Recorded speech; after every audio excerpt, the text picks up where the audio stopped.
Stone Fox, Chapter 1, Grandfather. One day, Grandfather wouldn't get out of bed. He just lay there and stared at the ceiling and looked sad. At first, little Willie thought he was playing. Little Willie lived with his grandfather on a small potato farm in Wyoming. It was hard work living on a potato farm, but it was also a lot of fun, especially when Grandfather felt like playing. Like the time Grandfather dressed up as a scarecrow out in the garden. It took little Willie an hour to catch on. Boy, did they laugh. Grandfather laughed so hard he cried. And when he cried, his beard filled up with tears. Grandfather always got up real early in the morning, so early that it was still dark outside. He would make a fire. Then he would make breakfast and call little Willie. "Hurry up or you'll be eating with the chickens," he would say. Then he would throw his head back and laugh. Once little Willie went back to sleep. When he woke up, he found his plate out in the chicken coop. It was picked clean. He never slept late again after that. That is, until this morning. For some reason, Grandfather had forgotten to call him. That's when little Willie discovered that Grandfather was still in bed. There could only be one explanation. Grandfather was playing. It was another trick. Or was it? "Get up, Grandfather," little Willie said. "I don't want to play anymore." But Grandfather didn't answer. Little Willie ran out of the house. A dog was sleeping on the front porch. "Come on, Searchlight," little Willie cried out. The dog jumped to its feet, and together they ran off down the road. Searchlight was a big black dog.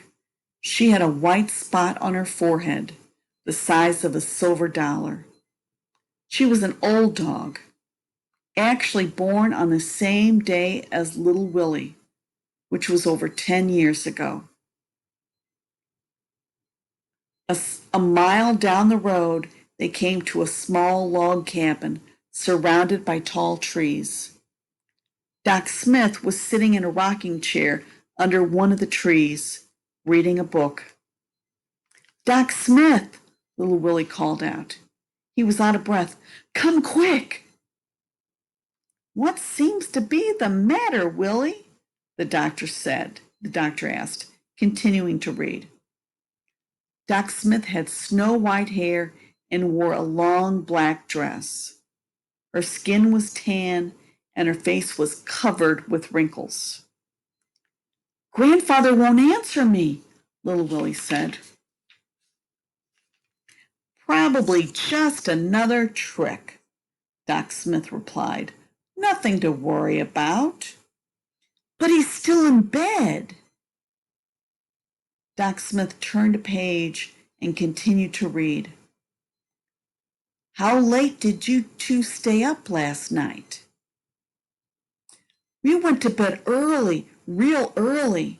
No singing or music or anything." Doc Smith stopped reading. "Your grandfather went to bed without playing his harmonica?" she asked. Little Willie nodded. Doc Smith shut her book and stood up. "Hitch up Rex for me, Willie," she said. "I'll get my bag." Rex was Doc Smith's horse. He was a handsome palomino. Little Willie hitched Rex to the wagon, and then they rode back to Grandfather's farm. Searchlight ran on ahead, leading the way and barking. Searchlight enjoyed a good run. Grandfather was just the same. He hadn't moved. Searchlight put her big front paws up on the bed, and rested her head on Grandfather's chest. She licked his beard, which was full of tears. Doc Smith proceeded to examine Grandfather. She used just about everything in her little black bag. "What's that for?" little Willie asked. "What are you doing now?"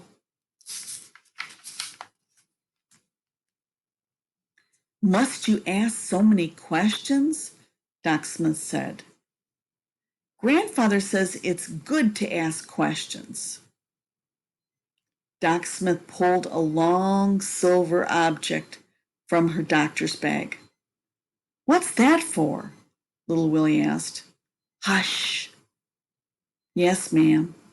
I'm sorry."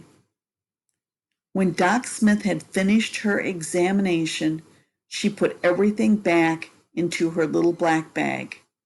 Then she walked over to the window and looked out at the field of potatoes. After a moment, she asked, "How's the crop this year, Willie?" "Grandfather says it'll be the best ever." Doc Smith rubbed her wrinkled face. "What's wrong with him?" little Willie asked. "Do you owe anybody money?" she asked. "No," little Willie answered. "What's wrong? Why don't you tell me what's wrong?" "That's just it," she said. "There is nothing wrong with him." "You mean he's not sick?" "Medically, he's as healthy as an ox. Could live to be 100 if he wanted to." "I don't understand," little Willie said. Doc Smith took a deep breath, and then she began. "It happens when a person gives up on life, for whatever reason, starts up here in the mind first, then it spreads to the body. It's a real sickness, all right. And there's no cure except in the person's own mind. I'm sorry, child, but it appears that your grandfather just doesn't want to live anymore." Little Willie was silent for a long time before he spoke. "But what about fishing and the rodeo and turkey dinners? Doesn't he want to do those things anymore?" Grandfather shut his eyes, and tears rolled down his cheeks and disappeared into his beard. "I'm sure he does," Doc Smith said, putting her arms around Willie.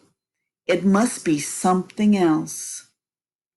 Little Willie stared at the floor. "I'll find out. I'll find out what's wrong and make it better. You'll see. I'll make Grandfather want to live again." And Searchlight barked loudly.